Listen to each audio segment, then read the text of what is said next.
Hi అండి, అందరికీ నమస్కారం. ఈరోజు మనం బ్రేక్ఫాస్ట్లోకి ఎంతో ఆరోగ్యకరమైన మరియు రుచికరమైన గోధుమ రవ్వ ఉప్మాని పొడి పొడిలాడుతూ ఎలా చేసుకోవాలో చూద్దాం. ఇది ఆరోగ్యానికి ఎంతో మేలు చేస్తుంది. ముఖ్యంగా డైట్ చేసేవారికి, డయాబెటీస్ ఉన్నవారికి ఇది ఒక బెస్ట్ ఆప్షన్ అని బ్రేక్ఫాస్ట్లోకి చెప్పొచ్చు.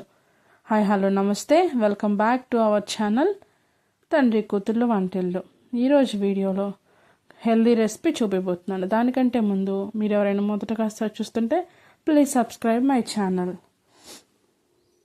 ముందుగా ఒక స్టవ్ మీద ప్యాన్ పెట్టుకొని కొంచెం ఆయిల్ వేసి, ఆయిల్ అనేది హీట్ అయ్యాక 1 కప్ గోధుమ రవ్వని వేసుకొని ఫ్రై చేసుకుందాం.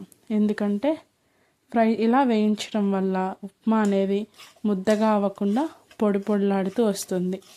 ఇదంతా కలర్ మారి కొంచెం మంచి స్మెల్ వచ్చే వరకు మనం దీన్ని ఫ్రై చేసుకొని వేరేగా ట్రాన్స్ఫర్ చేసుకుందాం.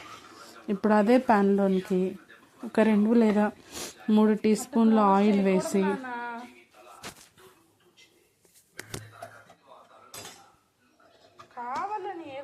ఆయిల్ లేదా 1 టీ స్పూన్ గీ కూడా వేసి అది వేడయ్యాక పల్లీలు, తాలింపు దినుసులు కూడా వేసి అవి లైట్గా ఫ్రై చేసుకుందాం. పల్లీలు అనేవి మంచిగా ఫ్రై అయితేనే టేస్ట్ అనేది బాగుంటుంది. ఇవి ఫ్రై అయ్యాక దీంట్లోకి సన్నగా తరిగి పెట్టుకున్న అల్లము, పచ్చిమిరపకాయ కూడా వేసి మంచిగా కలుపుకుందాం. ఇప్పుడు దీంట్లోకి సన్నగా తరిగి పెట్టుకున్న ఉల్లిపాయలు, 2 పచ్చిమిర్చి, సన్నగా తరిగి పెట్టుకున్న టమాటాలు, కొన్ని బఠానీ కూడా వేసాను. మీ దగ్గర క్యారెట్ ఉంటే క్యారెట్ కూడా వేసుకోండి. మీకు ఇష్టమైతే పుదీనా కూడా వేసుకోవచ్చు. కొంచెం కరివేపాకు వేసి ఉప్పు కూడా వేస్తున్నాను త్వరగా మగ్గుతుందని. ఇవన్నీ మగ్గాక 1 కప్పు గోధుమ రవ్వకి 3 కప్పుల వాటర్ అనేది వేసుకోవాలి. మన మామూలు రవ్వ కంటే, బొంబాయి రవ్వ కంటే దీనికి కొంచెం వాటర్ ఎక్కువ పడుతుంది.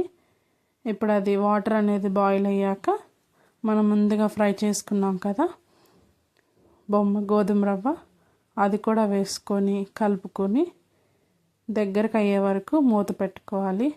ఇది బొంబాయి రవ్వ కంటే కొంచెం టైం అనేది ఎక్కువ తీసుకుంటుంది రవ్వ అనేది ఉడకటానికి. సో మనం మధ్య మధ్యలో తిప్పుతూ మూత పెట్టుకుంటే 3 లేదా 4 నిమిషాల్లో మన గోధుమ రవ్వ ఉప్మా వాటర్ అంతా పీల్చేసుకొని రెడీ అయిపోతుంది.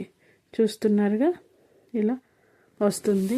ఇంకా ముద్దగా, ఇంకా పొడి పొడిలాడుతూ కావాలంటే ఇంకా కొంచెం సేపు సిమ్లో పెట్టుకొని మూత పెట్టుకొని ఉంటే ఇంకా పొడి పొడిలాడుతూ వస్తుంది.